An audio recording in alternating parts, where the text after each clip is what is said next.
Good news at bad news para sa inyo mga kababayan ko. Pero siyempre, umpisa na muna natin sa good news para naman na maganda naman ang ating salubong sa araw na ito. Trabaho para sa Bayan Act, pinirmahan ni Pangulong Bongbong Marcos. Ano bang batas ito at para saan ito? Tinintahan na nga po ni Pangulong Marcos Jr. upang maging ganap na batas. Araw na Miyerkules ang Trabaho para sa Bayan Act. Layo nito na tugunan ang unemployment and underemployment at iba pang mga hamon sa labor market. Ang batas ay nakatuon sa pagpapahusay sa employability at competitiveness ng mga manggagawang Pilipino para itaas ang kasanayan at muling ituro ang inisyatiba at suportahan ng micro, small at medium enterprises at industry stakeholders. Sa ilalim ng batas, ang Trabaho para sa Bayan Interagency Council sa pangunguna ng National Economic and Development Authority or NEDA Secretary Balisacan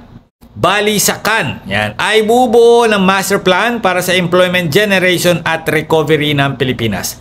Tatayong co-chair naman ang Trabaho para sa Bayan Interagency Council ang mga kalihim ng Department of Trade and Industry at DOLE na may kinatawan mula sa ibang ahensya at iba pang mga sektor.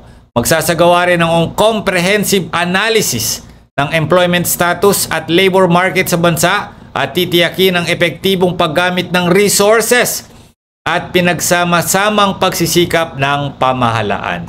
Para kay Secretary, ang paglagda ng Trabaho para sa Bayan Act ay isang welcome development dahil makakapag-ambag ito sa Philippine Development Plan 2023 hanggang 2028 ng Administrasyong Marcos.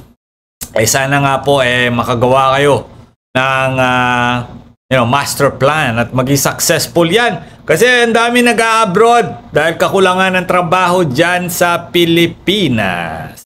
Samantala, dahil napag-uusapan ng mga Pilipino abroad, nako, Bureau of Immigration balak naman maglagay ng mga immigration officer na AI. Alam niyo ho ba yung AI?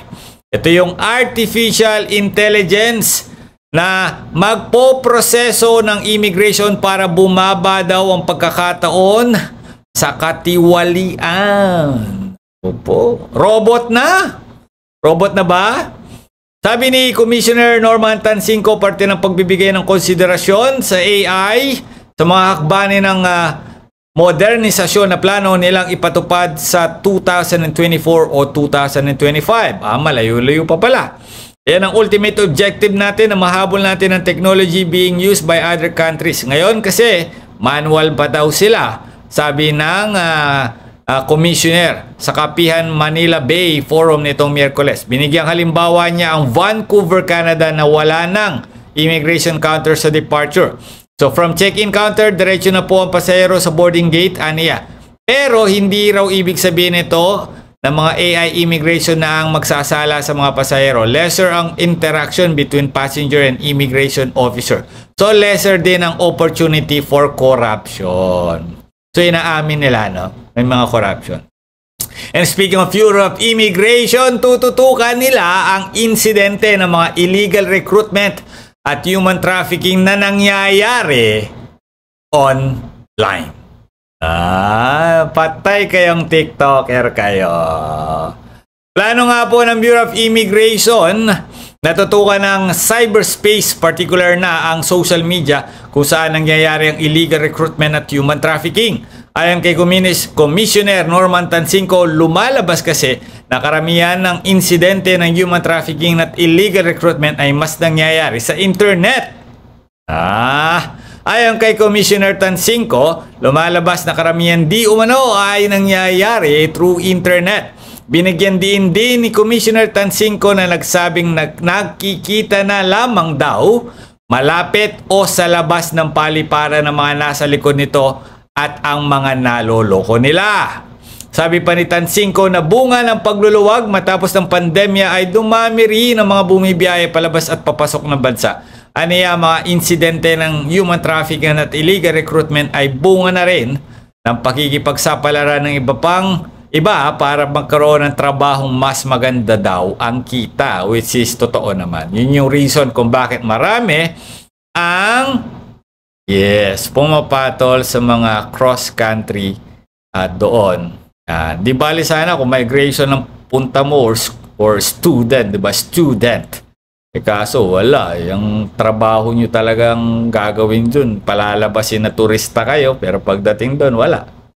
Empleyado, maghanap ng hindi dadaan sa proseso, and etc. Dito na nagkakaroon ng bulilyaso. Maraming salamat sa inyo lahat mga kababayan, and see you for the next episode. Mabuhay kayo kapatid. Get ready, kabayan! With LBC Panalo sa Padala Middle East. Pwede kang manalo ng 500,000 pesos. Brand new Suzuki Bergman Street Maxi Scooter. Other exciting prizes sa aming grand and monthly draws. Simple lang makasali. Just avail any of our LBC holiday offers. You can also get a raffle entry when you send with LBC Kabayani Deal. Sa LBC, panalo ka na sa discounts. Panalo ka pa sa premyo with LBC Panalo sa Padala Middle East. Get